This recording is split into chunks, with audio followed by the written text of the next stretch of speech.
Right finger how to remember civics answers with stories. U.S. Citizenship Test Practice.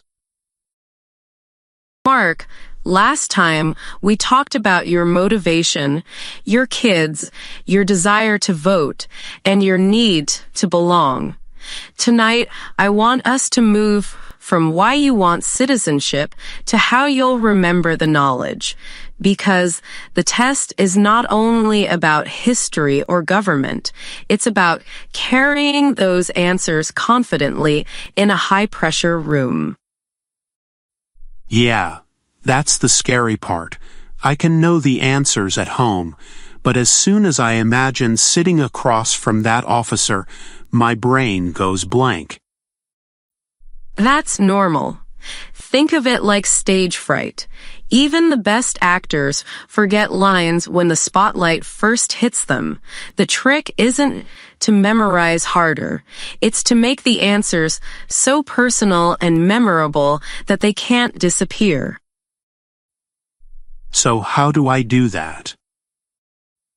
By attaching each fact to a hook, something funny, visual, or meaningful to you. Let's start simple. Do you remember how many voting members are in the House of Representatives? 435. Perfect. Now, to keep that number safe in your memory, imagine walking into a massive cafeteria. There are exactly 435 tables, and every table is noisy. People are shouting, trading snacks, and passing notes. That chaos is the House of Representatives. Ha, I can picture that. It feels like high school lunch all over again. Exactly. Now, contrast it with the Senate. How many senators? 100. Yes. Now picture a quiet seminar room with 100 students in a circle, each calmly raising a hand when they want to speak. No chaos, just steady conversation. So the House is the cafeteria, and the Senate is the graduate seminar. Perfect. That comparison locks the numbers into place. The House is big, loud, and changes often because members serve only 2 years. The Senate is smaller, calmer, and steadier, with 6-year terms. That actually makes the whole structure easier to understand, not just memorize. Exactly. And understanding makes memory effortless. Let's try another one. Who was president during the Great Depression and World War II?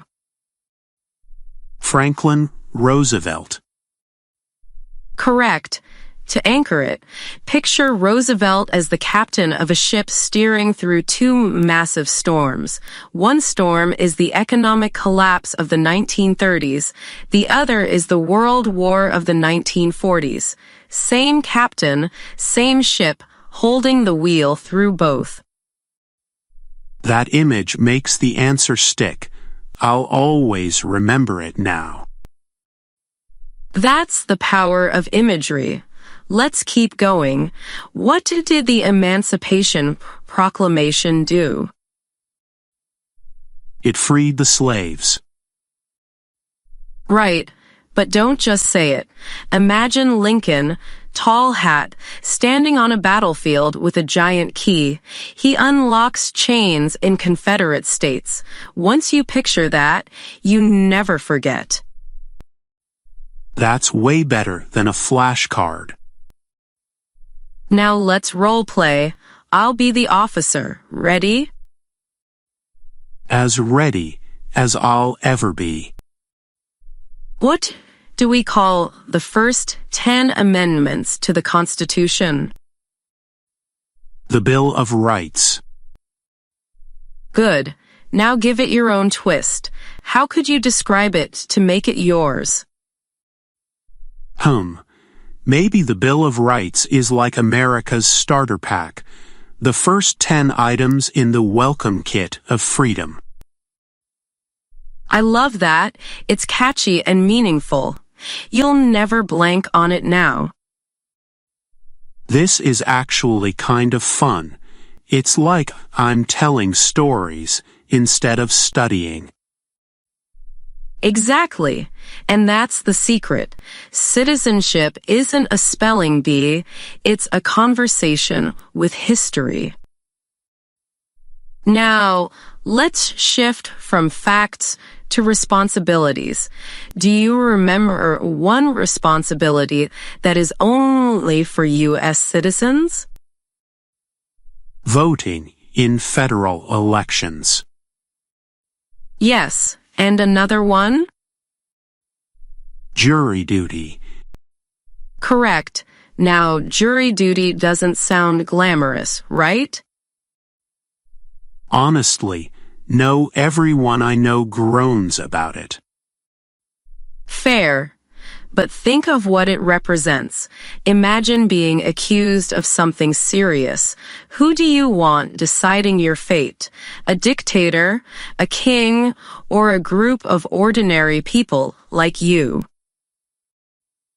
Definitely not a king. I'd want regular people who can listen fairly. Exactly.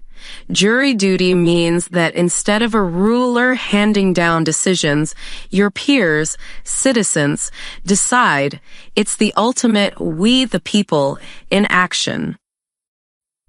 I never thought about it that way. And that's how you'll remember it. Now let's connect it to another test question.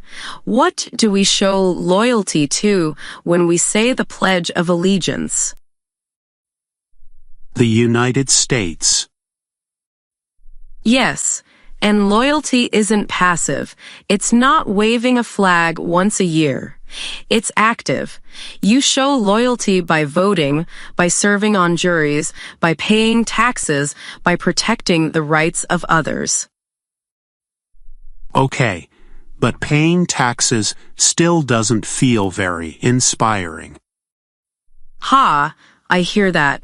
But remember, the test may ask, when is the last day you can send in federal income tax forms? April 15th. Correct. To remember it, picture Uncle Sam holding a giant calendar, circling April 15th in red ink, tapping his foot like an impatient teacher. That's a funny mental picture. I'll keep it. Good. Now let's talk about freedom of religion. What does it mean? That you can practice any religion, or none at all. Exactly.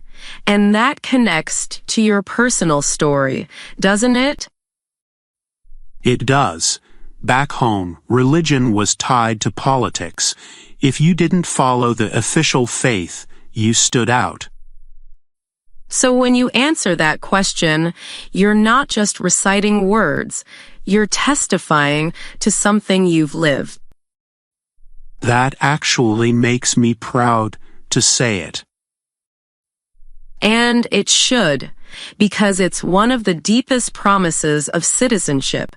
Now, let's bring in another memory hook. Remember the 3 branches of government?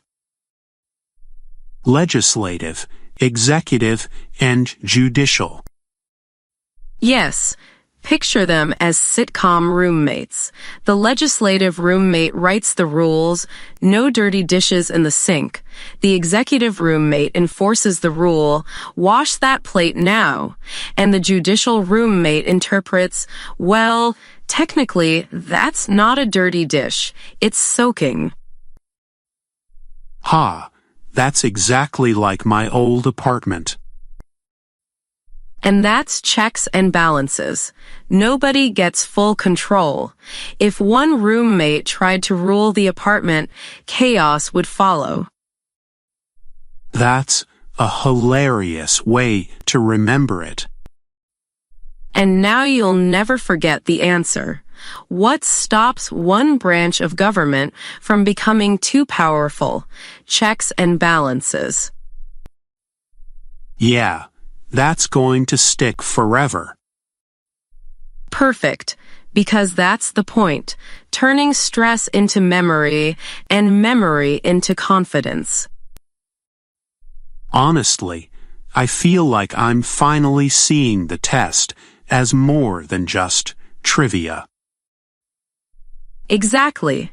It's not trivia, it's a roadmap to the values you already live by.